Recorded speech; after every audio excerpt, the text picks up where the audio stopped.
আসসালামু আলাইকুম। সংবাদে আপনাদের সবাইকে স্বাগতম জানাচ্ছি আমি নুসরাত। শুরুতেই সংবাদ শিরোনাম। উত্তেজনার মধ্যেই মধ্যপ্রাচ্যে বিমানবাহী রণতরী পাঠাচ্ছে যুক্তরাষ্ট্র। যুক্তরাষ্ট্রের সম্ভাব্য হামলার মধ্যে ইরানকে যে বার্তা দিল সৌদি। পুতিন নয়, শান্তি চুক্তি আটকে রেখেছেন জেলেনস্কি, ট্রাম্প। ইরানে বিক্ষোভকারীদের মৃত্যুদণ্ড বন্ধ করা হয়েছে, দাবি ট্রাম্পের। এতক্ষণ শুনছিলেন সংবাদ শিরোনাম। এখন বিস্তারিত। আপনি যদি আমাদের চ্যানেলে নতুন হয়ে থাকেন তাহলে চ্যানেলটি সাবস্ক্রাইব করে দিন। উত্তেজনার মধ্যেই মধ্যপ্রাচ্যে বিমানবাহী রণতরী পাঠাচ্ছে যুক্তরাষ্ট্র। ইরানের সঙ্গে চলমান উত্তেজনার মধ্যেই দক্ষিণ চীন সাগর থেকে মধ্যপ্রাচ্যে বিমানবাহী রণতরী পাঠাচ্ছে যুক্তরাষ্ট্র। মার্কিন সংবাদমাধ্যম নিউজ নেশন এক প্রতিবেদনে এ তথ্য জানিয়েছে। এরই মধ্যে বহর নিয়ে গন্তব্যস্থলে রওনা দিয়েছে ইউএসএস আব্রাহাম লিঙ্কন, যেখানে রণতরী ছাড়াও বিভিন্ন ধরনের যুদ্ধজাহাজ, ডেস্ট্রয়ার, ফ্রিগেট ও সাবমেরিন রয়েছে। সংবাদমাধ্যমটির দাবি, পেন্টাগনের নির্দেশে আগামী এক সপ্তাহের মধ্যেই সেন্ট্রাল কমান্ড এরিয়াতে পৌঁছাবে এই ক্যারিয়ার স্ট্রাইক গ্রুপ।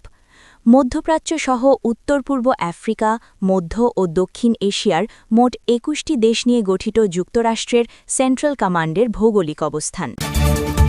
যুক্তরাষ্ট্রের সম্ভাব্য হামলার মধ্যে ইরানকে যে বার্তা দিল সৌদি। কঠোরভাবে বিক্ষোভ দমন করায় ইরানের উপর যে কোনো সময় হামলা চালাতে পারে যুক্তরাষ্ট্র। এমন আশঙ্কার মধ্যে সৌদি আরব ইরানকে জানিয়েছে, নিজেদের ভূমি ও আকাশসীমা ব্যবহার করে যুক্তরাষ্ট্রকে কোনো হামলা চালাতে দেবে না তারা। বুধবার ১৪ জানুয়ারি সৌদির সরকার ও সেনাবাহিনীর কাছের দুটি সূত্র বার্তা সংস্থা এএফপিকে এ তথ্য নিশ্চিত করেছে। সেনাবাহিনী সংশ্লিষ্ট সূত্রটি জানিয়েছে, সৌদি আরব তেহরানকে সরাসরি জানিয়েছে, ইরানের বিরুদ্ধে যে কোনো ধরনের সামরিক অভিযানের সঙ্গে যুক্ত হবে না সৌদি।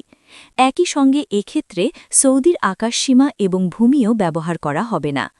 সরকার সংশ্লিষ্ট অপর সূত্রটি বলেছেন, ইরানকে এ ব্যাপারে বার্তা পৌঁছে দেওয়া হয়েছে। মধ্যপ্রাচ্যের বিভিন্ন জায়গায় যুক্তরাষ্ট্রের ঘাঁটি ও অন্যান্য সামরিক অবকাঠামো রয়েছে, যার মধ্যে সৌদিও আছে। ইরানের এক কর্মকর্তা বুধবার বার্তা সংস্থা রয়টার্সকে জানিয়েছেন, যুক্তরাষ্ট্র যদি ইরানে হামলা চালায় তাহলে মধ্যপ্রাচ্যে থাকা মার্কিন ঘাঁটিগুলোতে পাল্টা হামলা চালানো হবে। এমন হুমকির মুখে যুক্তরাষ্ট্র কাতার সহ বিভিন্ন দেশে থাকা তাদের ঘাঁটি থেকে সেনাদের সরিয়ে নিচ্ছে। কাতারের দোহায় অবস্থিত আল উদেইদ বিমানঘাঁটি মধ্যপ্রাচ্যে মার্কিনীদের সবচেয়ে বড় ঘাঁটি। সেখানে প্রায় ১০,০০০ মার্কিন সেনা অবস্থান করেন। গত বছরের জুনে যুক্তরাষ্ট্র ইরানের পারমাণবিক অবকাঠামোতে হামলার পর আল উদেইদ ঘাঁটি লক্ষ্য করে মিসাইল ছুড়েছিল ইরান।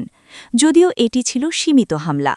এছাড়া ওই ঘাঁটিতে ছোড়া সব মিসাইল আঘাত হানার আগেই ভূপাতিত করা হয়েছিল। পুতিন নয়, শান্তি চুক্তি আটকে রেখেছেন জেলেনস্কি, ট্রাম্প।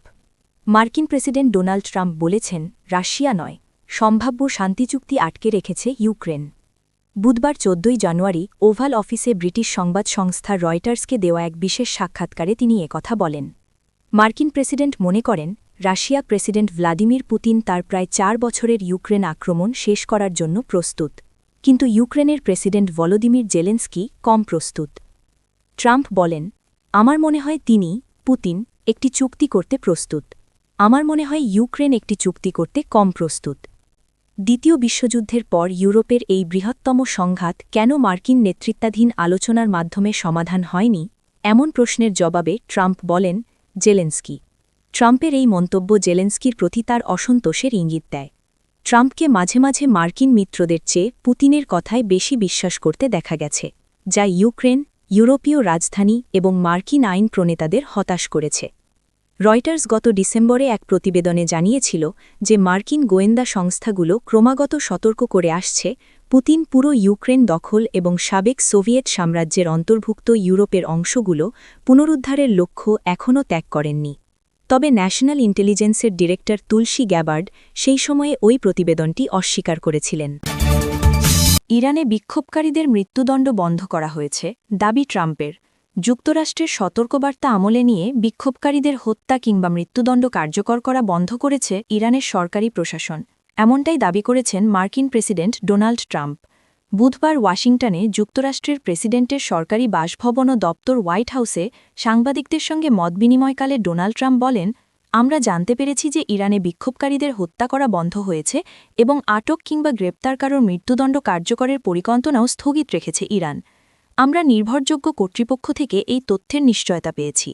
এর আগের দিন মঙ্গলবার নিজের সামাজিক যোগাযোগ মাধ্যম ট্রুথ সোশ্যালে পোস্ট করা এই বার্তায় ইরানের আন্দোলনকারীদের বিক্ষোভ চালিয়ে যাওয়ার আহ্বান জানিয়েছিলেন ডোনাল্ড ট্রাম্প। জনতাকে ইরানের জাতীয় প্রতিষ্ঠানগুলো দখল করার নির্দেশনা দিয়ে সেই বার্তায় ট্রাম্প বলেছিলেন, ইরানে বিক্ষোভ দমন করতে নির্বিচারে গুলি চালানো হচ্ছে। এসব নির্বোধ হত্যা যতদিন না বন্ধ হয় ততদিন পর্যন্ত ইরানের কোনো কর্মকর্তার সঙ্গে আমি বৈঠক করব না।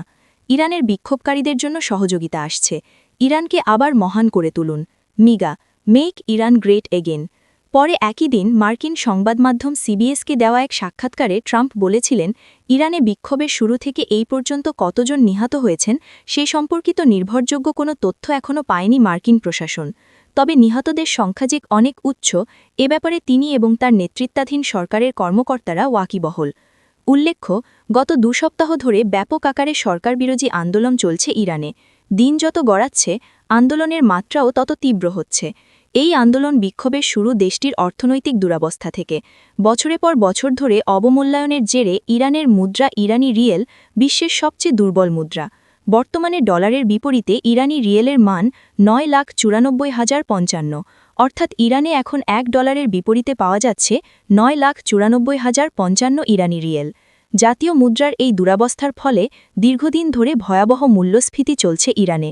খাদ্য, বস্ত্র, বাসস্থান, চিকিৎসার মতো মৌলিক চাহিদাগুলো মেটাতে রীতিমতো হিমশিম খাচ্ছেন ইরানের সাধারণ জনগণ।